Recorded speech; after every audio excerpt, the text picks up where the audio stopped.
I know this isn't Negan's bat, but it's the only bat that's not purple we have at the house, so I'm gonna use it.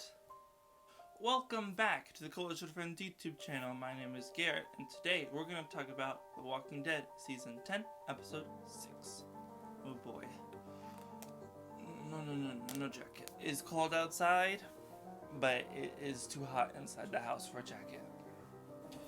So we're gonna be the Flash. Season 10, Episode 6 is entitled Bonds. Carol and Daryl go on a mission together. Siddiq struggles to solve a mystery. Thank you, IMDb. That's totally helpful of a synopsis. My thoughts to begin this episode are that it's kind of a little too much inside. I think that they had 4 stories they really wanted to tell this episode, and they filled it too much. Whether that's a good thing or a bad thing, I don't know. I would have rather seen stuff that happens at the end than just be oblivious and then be surprised that he's back. I'll get into it later about what I'm talking about. Still a good episode. I really enjoyed what happens in it. Just wish it was spurred out, paced a little better, because this episode seemed rushed. That just might be my opinion. Other people might have really enjoyed this episode more than I did, but, I mean, still good. We're still continuing the good track of the season. Now let's jump into the episode. The opening scene starts with Carol getting out of bed. She washes her face on, puts clothes on, packs stuff up. She doesn't grab her gun, and then she's leaving Alexandria. Daryl joins her, and she says she's going to go find Negan. They walk more, and then they get to the spot where Carol is going to sit at for the day. It's big, where she can see lots of space, some hills and everything. And Daryl asks her what they're really doing there, and she's like, we're here to find the big horde and destroy it. When we come back from the opening credits, Dante is in the infirmary. He is taking care of an older lady. Do I know her name? No. Siddiq walks in taking care of Coco, and we find out that there is a stomach bug going around Alexandria. My thoughts about this is that it is due to the water that we saw Gamma polluting with Walker bits before, though that was just to build a dam. Though maybe it's to build a dam that water has to go through to carry like diseases and stuff. Perhaps that's what it is. Rosita also is sick with this stuff, which is what we got yesterday, but we didn't know that it was the same thing that she's sick with everyone else. Negan's first line this episode is amazing. I'm just gonna play it now. I want to join, alright? I am a joiner. Get me a damn application already. Man, look at you guys. Alright, cool-ass outfits, the whole back-to-nature paleo vibe. You are a survivalist wet dream, not to mention the #1 selling point. No more being eaten by the dead. But just out of curiosity, because it's killing me.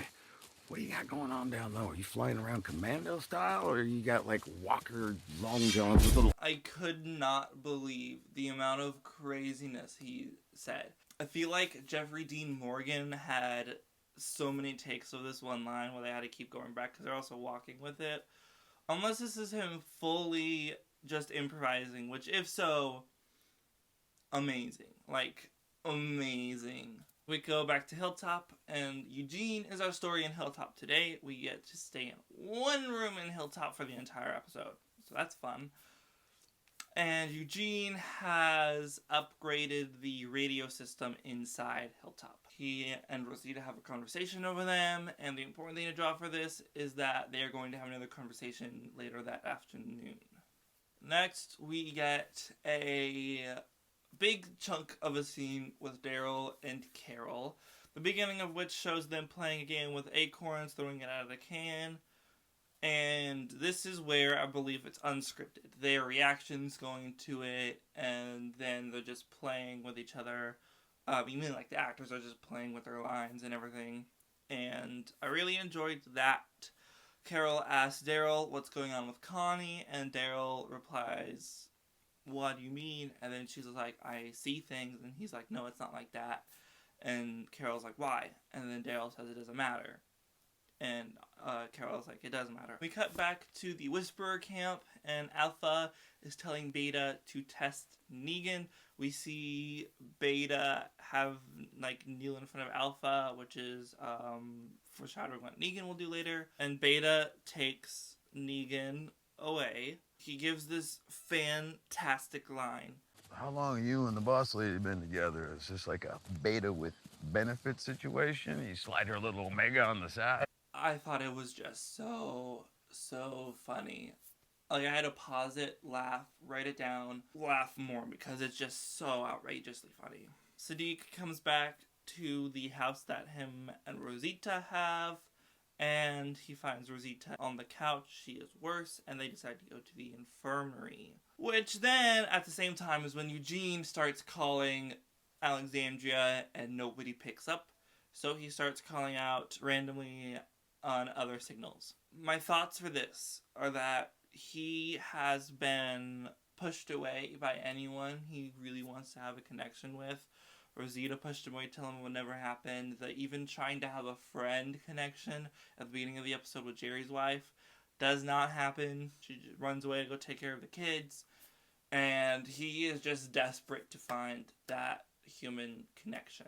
Next scene is Daryl and Carol decide to cross the border to follow the horde to see where the big one is. And this is it's a very short little chess thing. They keep going back at each other, arguing about if this is a good idea or not. Other people will get injured. This is like too big of a thing to choose for, which I thought was very compelling. And Carol has to go pee. Daryl looks through her bag. He finds no gun in her bag, and he does not find what Carol is holding later in the episode. We have a very comedic montage of Negan doing stuff with Beta. I don't know what music is to. I really enjoyed the music, though.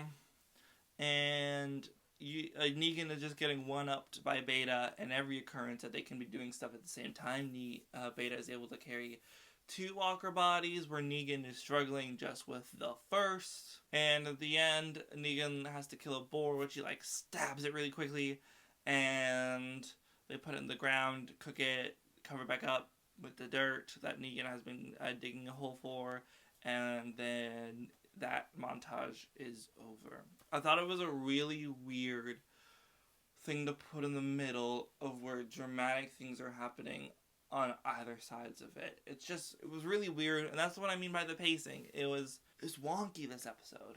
Sadiq comes back to the infirmary and sees that it is full of people, and he gets mad at Dante for not contacting him at all. Daryl and Carol cross the Spike border, which we see is closer than before. It is fully surrounded by shrubbery instead of where it used to be, where it was just on a hill. And then Negan wants to have some of the boar. He's in line to have some of the boar, and Beta comes over and tells him he can't. Those who have earned to walk among us can eat. And Negan is like, dude, I killed it. I dug the hole for it. I helped cook it. I deserve a piece. Because, as normal civilizations, if you put in the work for it, you get to have some. But that doesn't happen in the Whisperers. Beta pushes him to the ground. He doesn't get any food. He sits over next to another Whisperer, and that Whisperer gives Negan his piece. Eugene gets a radio message from a person, a woman to be specific, and they start having a conversation. He tries to get more details from her, and she's like, I don't want to give these to you. I can't trust you.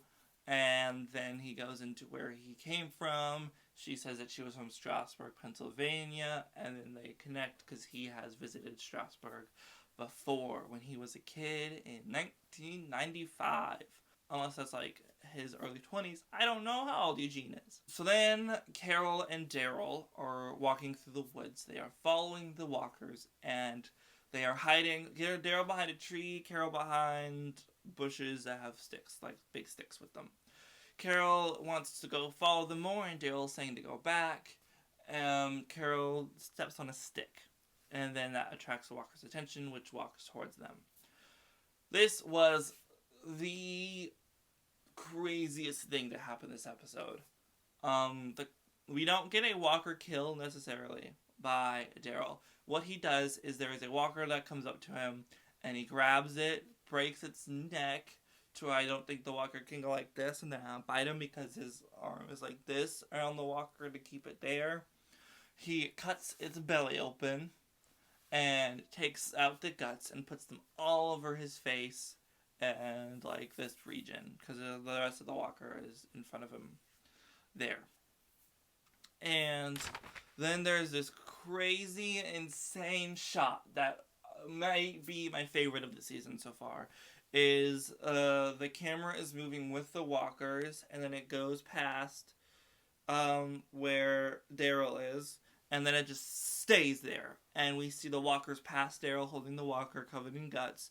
And in the background, so Daryl's in the foreground. In the background is a whisperer, and he's like, "They're here," or something of that regard. And I'm like so stressed because Daryl could take him down, but at the same time, it was so insane. Like I was really impressed with the cinematography of that scene. Siddiq and Dante make up. Basically, Dante understands why Siddiq got mad. They should have been fighting this disease before rather than afterwards. And then Siddiq falls asleep holding Coco in Rosita's room, and he wakes up and he's by the windmill, and he slept walk holding the baby. And that's all I get of Siddiq this episode. No, nothing after that. The next scene is with Beta, Negan, and the other Whisperer, and they're surrounded by walkers. They are walking with the walkers. Beta says Negan will never join them, that he is too loud, too weak, too full. Ego. Full line, same amount of space, probably in between full and ego. He puts space into it just to be like ego as an explanation of what he means by too full. Negan says something about his ego, and then that Beta takes what he says and that he'll never go back, or whatever. In which he grabs the other Whisperer, slits his throat, drops the body, walks through the walkers, and Negan is left there on his own with the little knife that Beta gave him before, stabs one walker, pulls it out, knife is broken. Again, same with the previous episode before, and we just see him surrounded by these walkers, with apparently no weapon. We come back to Daryl and Carol's story, and Daryl is walking up to the border, and Carol's on her side, and she has a Whisperer. The reason she has this Whisperer is because she has one of those zip tie, cable tie, however you take it. She has one of those around the Whisperer's wrists. And Daryl's like, I did see that in your back before. And Carol's just like, well, you didn't look hard enough. Daryl had asked her if that was her plan. And she's like, no, this was just a spur of the moment thing. Which at this point, we're having a lot of trouble believing Carol and what she's saying. She just wants to get at Alpha so badly that she's like making bad choices. This is probably going to hurt them in the long run.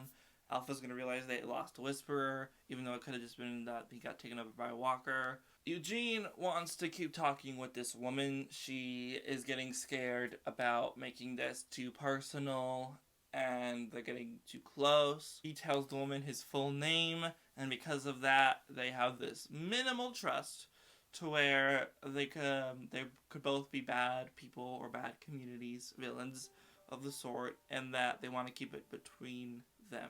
The final scene of the episode is that Beta comes back to Alpha and tells him that Negan was too weak. And out of the blue, Negan shows up carrying this big-ass stick. Not a bat, a big-ass stick. And he apparently took all the walkers down. He kneels before Alpha and says that he wants to be part of them. He'll give her his full stuff, whatever. And then she goes, shh. And episode ends. The pacing problem with that is I would have rather seen brief cuts of what Negan was doing before in that montage, no music to make it shorter, than Negan fighting those walkers a little bit more than him just getting surrounded. I'm okay with the cliffhanger of whether or not he gets out or not, but it's Negan, it's Jeffrey Dean Morgan. If he's going to die, they are going to show us him dying. So I would have rather just have seen him, at least find the weapon, take out some of the walkers before that, somehow, and I wanted to see that, but we didn't get to see that. So we don't really get a Walker kill of the week. And that's my review for Season 10, Episode 6 of The Walking Dead. If you enjoyed this video, hit that like button. If you want to see more, hit subscribe and hit that bell notification so you get told when new videos get uploaded. And I'll see y'all in the next video. Ooh, ow. That's gonna leave a bruise.